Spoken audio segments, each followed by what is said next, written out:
Hello, কেমন আছো সবাই? আসলে বাড়ির থেকে দূরে একলা থাকতে থাকতে সময়টা একদমই কাটছিল না। তাই ভাবলাম একা বকবক করার থেকে একটু এখানেই বকবক করে যাই। মেমোরিজটাও থেকে যাবে আর পরে গিয়ে মনে করতেও সুবিধা হবে। তো আমার নাম মিষ্টি, নিকনেম যদিও। কর্মসূত্রে বাড়ি থেকে প্রায় ১৬০০ কিলোমিটার দূরে থাকি। এই যে সেই দিনকে চলে এসেছিলাম, দেখতে দেখতে প্রায় ৭টা মাস কেটে গেল। বহুদিন হয়ে গেল বাবা মাকে দেখি না, ভাই বোনকে দেখি না, বন্ধুদের কাউকেই দেখি না। তো আর ভালো লাগছিল না। বাড়ির থেকে দূরে থাকাটা যে কতটা কঠিন তা হয়তো বাড়ির থেকে দূরে না থাকলে বুঝতে পারতাম না।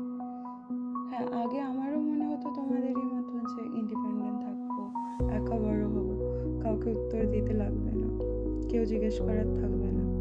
কিন্তু বিশ্বাস করো, সময়ের সাথে সাথে সেটা বড্ড কঠিন হয়ে যায়। একটা টাইম বাদে তুমি যখন হাঁপিয়ে উঠবে, যখন জ্বরে গায়ে হাতে যন্ত্রণায় বিছানা থেকে উঠতে পারবে না, তখন কেউ এক থালা ভাত এগিয়ে এনে বলবে না, আয় আমি খাইয়ে দিচ্ছি।